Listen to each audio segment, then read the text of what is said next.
kugeza hejuru. Iki gikorwa twagikoze mu kiringo natwe mu duteteka muze dukugurira inkoro. Izina Ebenezer Palace 16 by'iteka n'icumba gikuru kirimo ivyumba byinshi icyo bita suite présidentielle.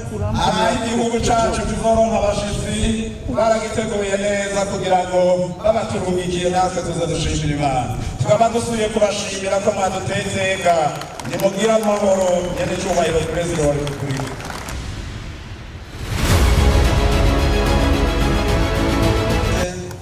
Ubwo igihe mwahimbaza yurire ari nafatiwe sinaronka akanya mugabo narungitse ubutumwa babandamukirize none nanje koje ndabakeje cyane Imana iguma ibongera imigisha. Nezerejwe nuko mwamenye icy'Imana igutuma kuri iyi si. Imana ikirema umuntu yamugera umurima wa Edeni wawurime mbere awuzigame awuhingure uwo murima. None rero nejerejwe nuko mwamenye yuko iyi si dutegereza ko ari twebwe nyene tuyisigura tukayihingura tukongera tukayizigama. Atakintu ukoze kuri iyi si haca ubukoreye Imana kuko Imana umuntu wese yaramutumye ubutumwa. Uretse kuri Nahazimana harimo nuko ubandanya ugira neza ivyo Imana yaremye. Aha rero muriko murubaka muba muriko murasigura yasi Imana yaturemeye. Ukwemera kutagira ibikorwa kuba gupfuye. Ubu rero murabona yuko igihugu cyacu turiko turagikora neza. Aho mu minsi heze twaragenda mu manama mu makungu wavuga uti turasaze natwe inama ikurikira izibera i Burundi. Ikibazo bakubwira ngo murafise amuto turazi bagaca basiba kuza. None ibi muriko murakora ni iterambere rikomeye cyane mu gihugu cyacu. Iyi nyubakwa mwubatse irerekanye ko bishoboka kuko hariho abahora bibaza ko ntibishoboka. Iri ni iteka.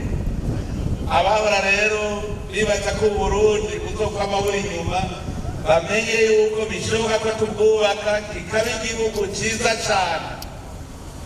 Ubu muramfashije kuko nimera muri mbona kazoza ibyo twifuza Uburundi bwoba ingene bwa bumeze.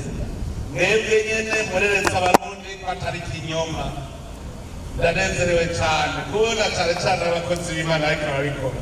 Ega hari abandi bazi yuko ari ukuguma gusa uri ku mavuseri atacu ukoze ntaco uri gukorera Imana. None ndanezerewe cyane. Aba rero mbandanya ndabasaba ubwa mbere tumenye yuko iyi si Imana yaturemeye ari ikirezi cyiza. Abasaba yuko rero tubandanya umutima wo gushyira hamwe. Iyo mutashyira hamwe ibintu byashoboka. Mugume rero muri uwo mutima w'urukundo tugire urunani. Kera ntitwiyumvira kubaka igihugu kubera Shetani yari yaradutwaye itujyana mu bintazi. Dutangura turabana mu bwoko turabana intara aho kubatsa igihugu tuguma dusamara. None rero ndabasabe yuko twoguma ku mavi Shetani ntizisubire kudutwara mu bitari byo. Tugume dusengera urunani urukundo mu bantu. Hanyuma rero kandi ndabasabe kuguma mudusengera natwe bw'indongozi. Twavuye muri mwebwe hanyuma twikorera uwo mutwaro wo kubarongora. Ntabyo tushobora twenyene. Mubandanye rero mudusabira uko bukeye uko bwije kugira ngo tugume mu nzira Imana yateguriye Burundi dushike twese kuri cya gihugu cyiza igihugu cy'amata n'ubuki. Ntimucike inkokora ngo Burundi ngo ni bukene. Uburundi buratunze uko turafise umutahe ahubwo hageze yuko dukora dutera imbere ntihagire n'umwe acika inkokora. Mudusabire rero kugira tugume muri iyo nzira natwe tuze turahemukire. Byose ni Imana ibirema ikabikomeza. kandi dushyize hamwe tuzoshika.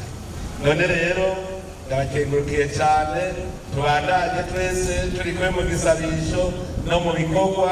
Imana ibahezagire.